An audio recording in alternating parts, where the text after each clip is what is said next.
বাবার সঙ্গে কোথায় দেখা আগে হয়েছিল? দেখে নাও। তো বাবার সঙ্গে কোথায় দেখা হয়েছিল? বাবার সাথে দেখা হয়েছিল চাপড়াতে। বাড়ি এসে এত ভালো গিফট পাবো ভাবিনি। ভাবলি না।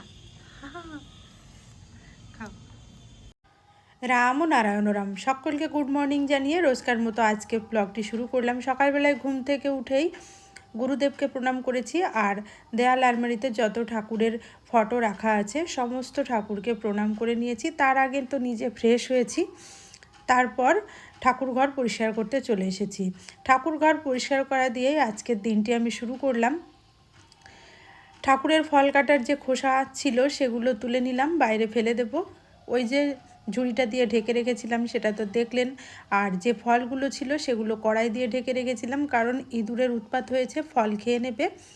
তাই সমস্ত কিছু তুলে পরিষ্কার করে নিলাম। আর ঠাকুরের তোয়ালেগুলো কাঁচা ছিল, সিংহাসনের মাথায় রাখা ছিল, সেগুলো ভাঁজ করে যথাস্থানে রেখে এসে সকালবেলায় ঘরটা ঝাড় দিয়ে নিচ্ছি, ঠাকুর ঘর ঝাড় দিয়ে নিচ্ছি। তবে তার আগে বিছানাটা ঝেড়ে নিয়েছি। আর ঘর আজকে ভালোই পরিষ্কার আছে, তেমন বিশেষ কিছু নোংরা নেই। আজকের দিনটা হচ্ছে শুক্রবার। গতকালের আলপনাটা এখনও ঠাকুরের সিংহাসনের সামনে রয়ে গেছিলো, সেটা ভালো করে মুছে নিলাম। আজকে নাতা দিয়েই ঘর মুছবো, কোনো মপ ব্যবহার করব না। মপ না ব্যবহার করে নাতা দিয়ে ঘরগুলো মুছে নেব, খুব তাড়াতাড়ির উপরে কাজটা করে নেব, কারণ আজকে রান্নাবান্নার একটু বিশেষ ঝামেলা আছে। আজকে বানাবো বিরিয়ানি, কারণ মেয়ে আসছে, মেয়ে পিজিতে থাকে পড়াশোনার জন্য, মেয়ে আসছে, সে বিরিয়ানি খেতে চেয়েছে, তার জন্য বিরিয়ানি বানাবো। যার কারণে উপরের কাজ খুব ঝটপট করে সেরে নিয়েছি। সমস্ত কাজকর্মের ভিডিও আর আপনাদের সঙ্গে শেয়ার করতে পারলাম না। তারপর হাত মুখটা আরেকটু ভালো করে ধুয়ে নিয়ে তুলসী মঞ্চে জল দিতে চলে এসেছি। বললাম না সকালে উঠেই প্রথমে ফ্রেশ হয়ে নিয়েছিলাম, তাই এখন হাত মুখটা ভালো করে পরিষ্কার করে ধুয়ে নিয়ে চলে এসেছি তুলসী মঞ্চ ধুয়ে নিতে। তুলসী মঞ্চটা আমার ভালো করে ধুয়ে নেওয়া হয়ে গেল। এখন তুলসী গাছে জল দিয়ে দেবো। তুলসী গাছে জল দেওয়ার সময় আমি যে মন্ত্রটা বলি, তুলসী দেব্যই নম, তুলসী দেব্যই নম, তুলসী দেব্যই নম বলে তুলসী মঞ্চে জল দিলাম। এবার নিচে যাব, গিয়ে সবার জন্য চা বানাবো। আর ঘরের জানালার ভেতরে যেহেতু তুলসী গাছটা রেখেছি, দেখুন কত সুন্দর হয়ে গাছটা হয়েছে। ভীষণ ভালো লাগে তুলসী গাছটা দেখতে। যেমন বলা তেমন কাজ, নিজে চলে এসে সবার জন্য বানিয়ে নিয়েছি চা। লিকার চা হয়েছে আর টোস্ট বিস্কুট, এই দিয়েই সকালে চা খাওয়া হয়ে যাবে। আজকে আর তেমন কোনো বেশি কিছুর মধ্যে যাব না, রান্নার তাড়াহুড়ো আছে, তাই চাটা খুব তাড়াতাড়ি খেয়ে নিয়ে চলে এসেছি রান্নাঘরে। আগের দিনের যে এঁটো বাসনগুলো আছে রাত্রিবেলার, সেই বাসনগুলো ধুয়ে নিতে। রাত্রিবেলায় আজকাল একটু বেশি বাসন হচ্ছে, কারণ রুটি হচ্ছে, রুটি একটু তরকারি দিয়ে খাওয়া হয়, আবার তারপর দুধের সঙ্গেও রুটি খাওয়া হয়, ডবল বাসন হয়ে যায়, যার কারণে ছোটোখাটো বাসন অনেকই হয়ে যাচ্ছে আজকাল। দেখুন সমস্ত বাসনগুলো মেজে নেওয়া হয়ে গেছে। এখন দুধের বাটিটা মেজে নিচ্ছি। দুধের বাটিটা প্রথমে একটু জল দিয়ে ভিজিয়ে রেখেছিলাম যাতে মাজতে সুবিধা হয়। এবার সমস্ত বাসনগুলো ধুয়ে নিচ্ছি। সমস্ত বাসন ধুয়ে নিয়ে উপর দিয়ে দেব, এই গামলার ভেতরে আমি বাসনটা উপর দিয়ে দিচ্ছি। এখন মোটামুটি কটা বাজে, 7:30 কি 8টা মতো বাজে। সমস্ত বাসন ধুয়ে নেওয়া হয়ে গেল, আর চা খাওয়া তো হয়ে গেছে। এবার যাব সবজি কেটে নিতে। আনাজপাতি অনেকই কাটতে হবে, কারণ বিরিয়ানি হবে, পেঁয়াজটা একটু বেশি লাগবে, পেঁয়াজের বেরেস্তা বানাতে হবে। আর রান্নাঘরে বাসন মাজা হয় যেহেতু এঁটো বাসন, কিচেন স্ল্যাবটা ভালো করে পরিষ্কার করতে হয়। সমস্ত কিচেনের যে কাউন্টারগুলো আছে সেগুলো ভালো করে ধুয়ে মুছে পরিষ্কার করে নিলাম। স্কচব্রাইটগুলো ধুয়ে রাখলাম, তারপর বেসিনটাও খুব ভালো করে পরিষ্কার করে মুছে নিচ্ছি। এবার ওই যে চলে এসেছি সবজি কাটবো বলে, সবজির জোগাড় করে নিয়েছি। আলু, পেঁয়াজ, আদা, রসুন এগুলো তো ছাড়াতে হবে। আর আপনাদের দাদা ভাই বাজারে চলে গেছে। আর সকালের জন্য সকালের খাবারের জন্য আমি ভাত বসিয়ে দিলাম, আলু সেদ্ধ ভাত, আর এক পাশে ডিম সেদ্ধ করতে রাখলাম। ভাবছি আপনাদের দাদা ভাইয়ের জন্য ডিমের তরকারি করে দেবো। ডিমের মধ্যে একটু ভিনিগার আর একটু লবণ দিয়ে দিলাম যাতে ডিম ফেটে বার না হয়ে যায়, এই জন্য। তারপর চলে এসেছি এই যে সবজি কাটতে। প্রথমেই কেটে নিচ্ছি পেঁয়াজ। পেঁয়াজ কাটতে গেলে কিন্তু চোখে খুব জল বার হয়, পেঁয়াজের রস চোখে যাবেই যাবে। আর অনেকগুলো যেহেতু পেঁয়াজ কাটা হচ্ছে আজকে, সে চোখ দিয়ে জল ঝরঝর করে পড়ছিল। যাই হোক, নিজের কাজ নিজেকে করতে হবে। এবার কেটে নিচ্ছি আলুগুলো। আলুগুলো হচ্ছে চন্দ্রমুখী আলু, খুব তাড়াতাড়ি সেদ্ধ হয়ে যায় আর খেতেও ভীষণ ভালো। এখনকার আলুগুলো তো মিষ্টি হচ্ছে, কিন্তু চন্দ্রমুখী আলুটা সেভাবে এখনও মিষ্টি হয়নি, খেতে ভালো লাগে। তাই চন্দ্রমুখী আলুটাই আমাদের বেশ কদিন থেকে আনা হচ্ছে। আর এদিকে সমস্ত সবজি কেটে নিয়েছি, দেখুন ডিমটাও সেদ্ধ হয়ে গেছে, আর তারপরে পেঁয়াজের বেরেস্তাটাও ভেজে নিয়েছি। আর আপনাদের দাদাভাইকে খেতে দিয়ে দিয়েছিলাম, সে খেয়ে স্কুলে বার হয়ে গেছে। এখন আমরাও খাওয়া দাওয়া কমপ্লিট করে নিয়েছি, মানে উনি চলে যাওয়ার পর আমরাও খাওয়া দাওয়া কমপ্লিট করে নিয়েছি। তারপর ওই যে চিকেন এনে রেখে গেছিলো, চিকেনটা ধুয়ে নিচ্ছি। আজকে হবে চিকেন বিরিয়ানি। মেয়ে আসছে, ও ভীষণ বিরিয়ানি খেতে ভালোবাসে।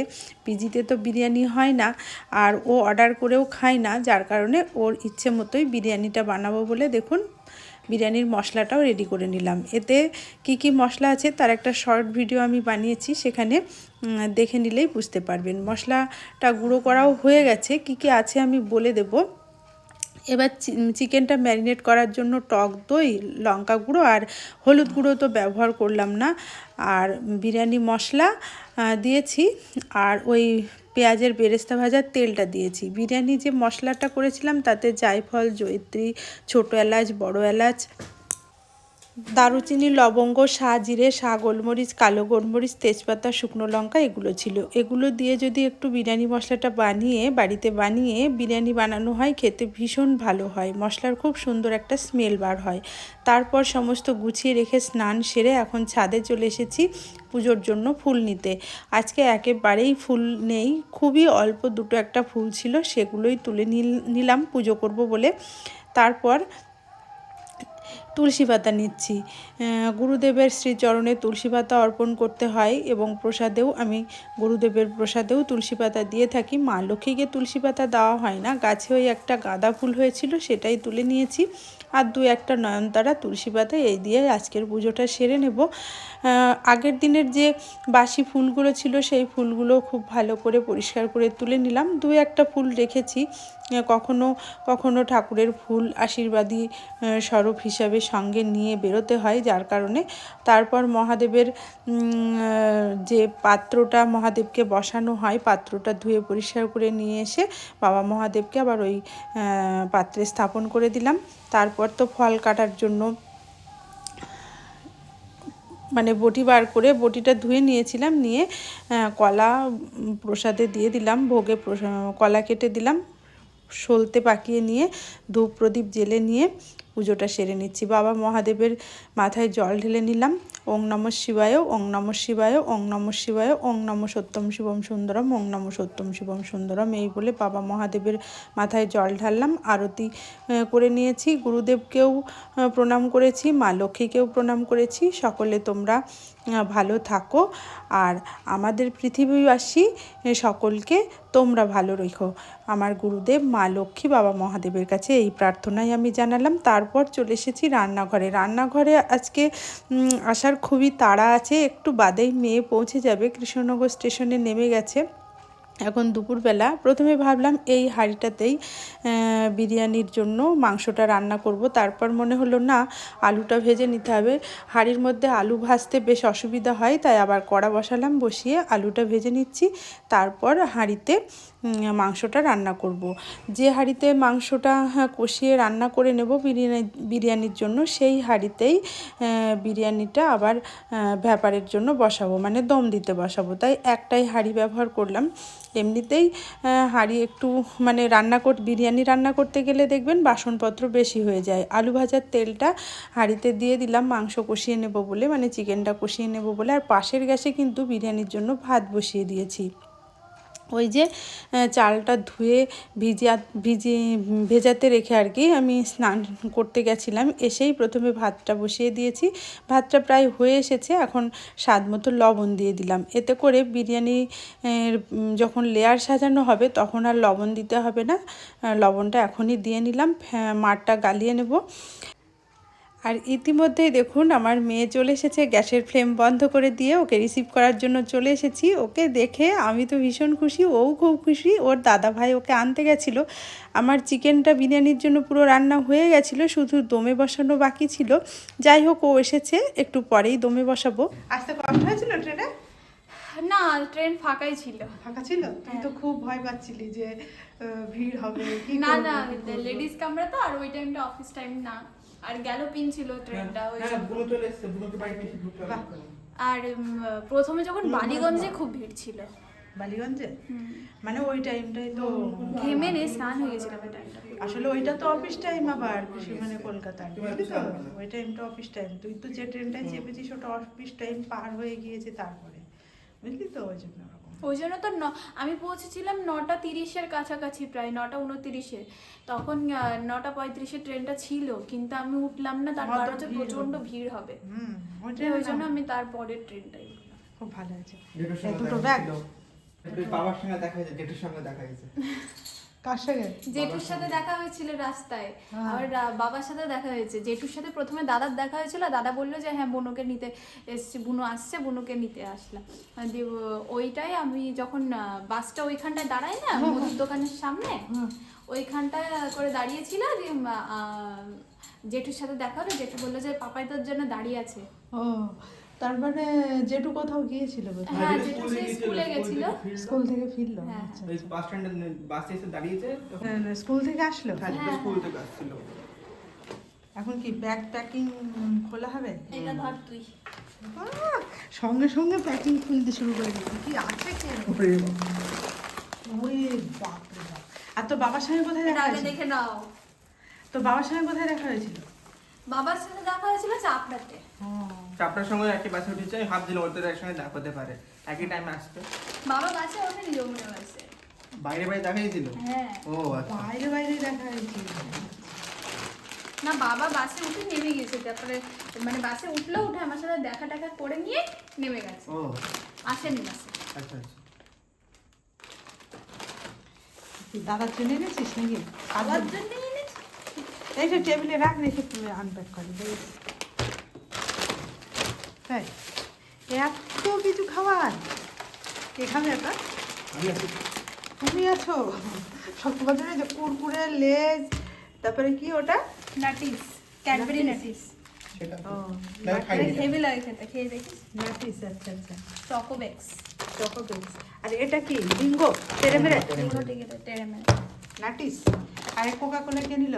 কোকা কোলা তো? হ্যাঁ, কোকা-কোলা। এটা হচ্ছে সবথেকে ইউনিক একটা জিনিস, যেটা হচ্ছে জিরো রিফাইন্ড সুগার, নো ময়দা, নো পাম অয়েল, ব্রাউনি। এটা হচ্ছে একদম, হ্যাঁ ব্রাউনি। ব্রাউনি কেকের মতন, হ্যাঁ। আচ্ছা আচ্ছা, এর মধ্যে ড্রাই ফ্রুটস আছে অনেক।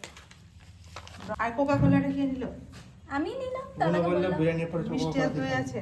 মিষ্টি আছে, আর এটা রসমালাই মিষ্টি। এটা হলো রসমালাই মিষ্টি, এটা সেই মিষ্টি। তাহলে দইটা কই রায়তার জন্য? তুমি তো দই লাগবে রায়তা। বললাম তো দই লাগবে। টক দই ভালো লাগবে না বললি যে? ওকে বলি না, ভুলে যাই। যাক, ভুল হয়ে গিয়েছে। তো বাবা আসার সময় তো জানে তাহলে। ঠিক আছে তাহলে। এটা খেয়ে দেখ একটু। আচ্ছা, তুমি এক্ষুনি আসলে ফ্রেশ হয়ে নাও, এক্ষুনি আর আনপ্যাক করতে হবে না। এখন আনপ্যাক করতে, এখন খাবে কে বলো? বিভিন্ন রকমের চকলেটের প্যাকেট এনেছে। এখন ক্যাডবেরি নাটিসের একটা প্যাকেট কেটে নিজে খাচ্ছে এবং বাড়ির সবাইকে খাওয়াবে বলে তার মন ভীষণ খুশি। ওর হাত যেহেতু অপরিষ্কার, তাই আমি বার করে দিলাম, ওর মুখে একটু খাইয়ে দিলাম, আর ছেলেকেও খাওয়াতে গেলাম। কিন্তু ওর মুখ এত উঁচুতে আমি ভিডিও করতে পারলাম না, ও নিজে হাতেই খেলো। ভালো। ভালো না? এটা হচ্ছে আমুলের চকোমিনিস, এক ধরনের চকলেট। চকলেটের তো বাজার বসিয়ে দিয়েছিস। ওরে বাবা। চকলেট খেতে এত ভালোবাসে, তাই চকলেটের প্যাকেট আগেই বার করে নিয়েছে। তারপর সে নিজে ফ্রেশ হতে গেল, আর আমি রান্নাঘরে চলে এসেছি রান্নাটা কমপ্লিট করে নিতে। এখন ওই যে বিরিয়ানির জন্য চিকেনটা কমপ্লিটভাবে রান্না হয়ে গেছে, লেয়ারটা সাজাবো। দেখুন, লেয়ারটার প্রথম অংশটা সাজানো হয়ে গেছে, সেটা শর্ট ভিডিওতে আমি দেখিয়েছি। এখন উপরে ওই একটু ভাতের লেয়ার দিলাম, আর বিরিয়ানি মশলা দিলাম, পেঁয়াজ বেরেস্তা, ঘি দিয়ে দিচ্ছি। তারপর গ্যাসের ফ্লেম অন করে একটা মোটা তাওয়া বসিয়ে তাওয়াটা গরম করে নিয়ে তারপর হাঁড়ির মুখটা এই যে আটা দিয়ে সিল করে নিচ্ছি। ঠিক আছে ভালো স্মাইল হয়েছে। হয়েছে। নিয়ে 20 মিনিট দমে রেখেছিলাম। দম যখন হয়ে আরও 10 মিনিট হয়ে গেছে, ছাদে চলে এসেছি বিরিয়ানি সবাই মিলে খাবো বলে। কিন্তু এখন পড়ন্ত বিকেল হয়ে গেছে, 3:30 পৌনে 4টে মতো বাজছে। এই অবস্থাতেই ছাদে এলাম বিরিয়ানি খাবো বলে, কারণ সবাই মিলে একসঙ্গে বসে খাবো। পিকনিকের একটা মানে আমেজ আর কি আসবে শীতের বেলাতে। আর আমাদের এই পাশে যেহেতু গাছটা আছে, তাই রোদটা একেবারেই চলে গেছে। বিরিয়ানিটা সার্ভ করে দিচ্ছি সবার জন্য। আর আপনাদের দাদা ভাইয়ের জন্য মাছ রান্না হয়েছে, আর বিশেষ কিছু করতে পারিনি। মাছ, ভাত আর বিভিন্ন রকমের মিষ্টি আনা হয়েছে, দই আছে, সেটা দিয়েই ও খেয়ে নেবে। গ্রিন চাটনি বানানো হয়েছে, আর বানানো হয়েছে রায়তা বিরিয়ানির সঙ্গে খাওয়ার জন্য। আপনাদের দাদা ভাই রায়তা খেতেও ভালোবাসে, আর গ্রিন চাটনিও ভীষণ ভালোবাসে, আর মিষ্টি আছে। ওর আজকে খেতে একটু অসুবিধাই হবে। যাই হোক, এখন খাওয়া দাওয়াটা শুরু করলাম। বিরিয়ানি খেতে কিন্তু ভীষণ সুন্দর হয়েছিল। এটা রসমালাই মিষ্টি আনানো হয়েছে, মেয়ে ভীষণ খেতে ভালোবাসে, আর ছেলে কমেন্ট করছে দেখুন খেতে কেমন হয়েছে। খুব সুন্দর একদম। আচ্ছা, ভীষণ সুন্দর হয়েছে খেতে, ভীষণ সুন্দর, হেভি লাগছে খেতে লাগছে একদম। আচ্ছা, পুচকি কেমন হয়েছে খেতে? খুব সুন্দর হয়েছে মা, খেতে খুবই সুন্দর হয়েছে। কতদিন খাইনি তোমার হাতের বিরিয়ানি, খেতে খুব ভালো হয়েছে। বাড়ি এসে এত ভালো গিফট পাবো ভাবিনি। ভাবলি না। খাও। পড়ন্ত বিকেলের রোদ গায়ে মেখে বিরিয়ানি খেতে খেতে আজকের ব্লগটি আমি এখানেই শেষ করছি। কেমন হলো কমেন্ট করে জানাবেন। ভালো লাগলে মাই কোজি লাইফস্টাইল চ্যানেলটি সাবস্ক্রাইব করে সাপোর্ট করার অনুরোধ জানালাম। দারুণ। আর মাছের ঝোল ভালো লেগেছে, খুব সুন্দর।